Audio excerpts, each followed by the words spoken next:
एक जुआरी और यमराज की कहानी। एक गांव में हरिया नाम का एक आदमी रहता था जो बड़ा जुआरी था। हरिया का असली नाम हरि कृष्ण था, लेकिन लोग उसे जुआ खेलने की आदत के कारण हरिया जुआरी कहने लगे थे। गांव के लोग उसे देखकर अपने बच्चों को समझाते थे कि जुआ एक बुरी आदत है जिससे हर आदमी का बुरा हाल हो जाता है। हरिया के पास जो कुछ भी था वो धीरे धीरे जुए में हारता गया। पहले अपनी ज़मीन गंवाई, फिर घर के सामान और आखिर में खुद का आत्मसम्मान भी खो दिया। उसका परिवार उससे तंग आ गया था, लेकिन वो खुद भी अपनी इस आदत से लाचार था। एक दिन हरिया के साथ एक अजीब घटना घटी। उसे रात में किसी ने अपने कंधे पर हल्का सा थपथपाया। हरिया ने घबराकर आंखें खोलीं तो सामने खड़ा था एक आदमी, लंबी काली चादर ओढ़े, बड़ी बड़ी आंखें और चेहरे पर एक हल्की मुस्कान। हरिया समझ गया कि ये कोई साधारण व्यक्ति नहीं है। वो आदमी खुद को यमराज बताने लगा। हरिया घबरा गया। उसे लगा कि शायद उसका अंत समय आ गया है।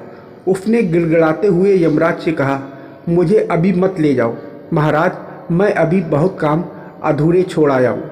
यमराज ने उसकी बात को हल्की सी मुस्कान के साथ सुना और बोले, अरे हरिया, मैं यहाँ तुम्हें डराने या ले जाने नहीं आया हूँ, बल्कि मैं तुम्हारे साथ एक खेल खेलने आया हूँ। तुमने जीवन भर जुआ खेला है, तो क्यों ना हम दोनों भी जुआ खेलें।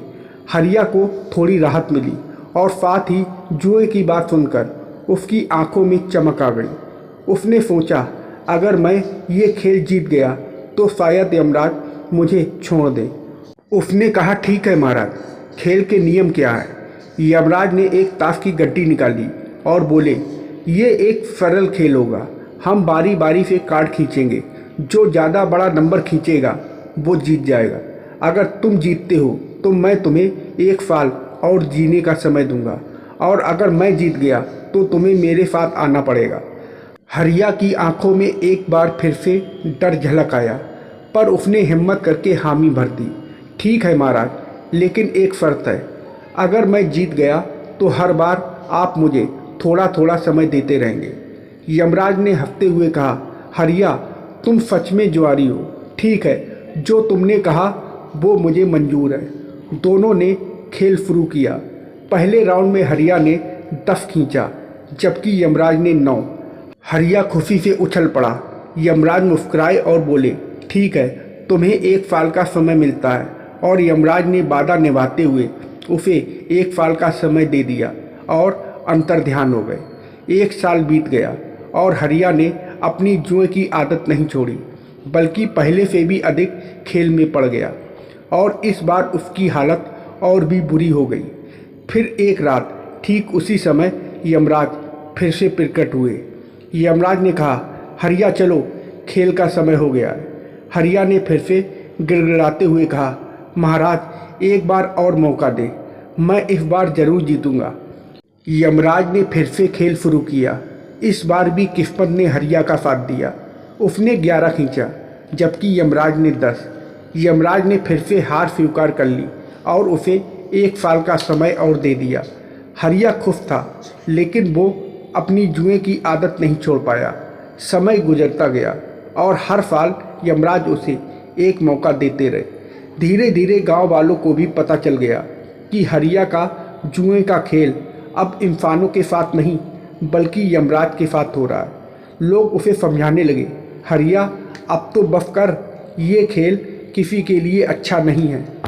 लेकिन हरिया नहीं मानता था। फिर एक दिन ऐसा आया जब हरिया ने सारी हदें पार कर दी। उसने अपने परिवार की बची कुची संपत्ति भी जुए में हार दी। उसके बच्चे भूखे थे, पत्नी रो रही थी और गांव वालों ने उसका साथ छोड़ दिया था। वो अब पूरी तरह अकेला हो गया था।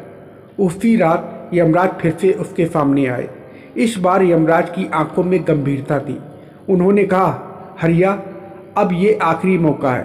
अगर आज तुम हार गए तो तुम्हें मेरे साथ चलना पड़ेगा। हरिया ने सोचा, इस बार हार नहीं सकता, ये आखिरी मौका है। उसने हिम्मत करके खेल शुरू किया। दोनों ने कार्ड खींचा। इस बार हरिया ने 5 खींचा, जबकि यमराज ने 13। हरिया का चेहरा फक पड़ गया। उसे समझ आ गया कि अब बचने का कोई रास्ता नहीं है। उसने फिर झुका लिया। यमराज ने गंभीरता से कहा, हरिया, तुमने अपने जीवन का सारा समय जुए में बर्बाद कर दिया। तुम्हारे पास सब कुछ था, परिवार, दोस्त, मान सम्मान, पर तुमने सब कुछ जुए में गंवा दिया। तुमने एक भी मौके का सही इस्तेमाल नहीं किया। हरिया की आंखों में आंसू आ गए। उसने कहा, महाराज, मुझे एक बार और मौका दीजिए। मैं वादा करता हूँ कि अब मैं जुआ छोड़ दूंगा। यमराज ने कहा, हरिया, तुमने हर बार यही वादा किया और हर बार उसे तोड़ा। अब समय आ गया है कि तुम्हें इसकी सजा भुगतनी पड़े। हरिया ने आखिरी बार विनती की, लेकिन यमराज अडिग रहे। वो हरिया को लेकर चल पड़े। जाते जाते हरिया ने पीछे मुड़कर अपने गांव को देखा। उसे समझ में आया कि उसने अपने जीवन को कितना बर्बाद कर दिया था। उसने सोचा, काश मैंने पहले ही समझ लिया होता कि जुए से कुछ नहीं मिलता, बस अपना सब कुछ गंवाना पड़ता है। और इस तरह हरिया की कहानी एक सीख के साथ खत्म हुई। जुए की बुरी आदत ने उसका सब कुछ छीन लिया और अंत में उसे यमराज के साथ जाना ही पड़ा। तो दोस्तों, आप लोगों को यह कहानी कैसी लगी कमेंट करके ज़रूर बताइएगा और वीडियो को लाइक और सब्सक्राइब करना मत भूलिएगा। वीडियो को पूरा देखने के लिए आप लोगों का बहुत बहुत धन्यवाद।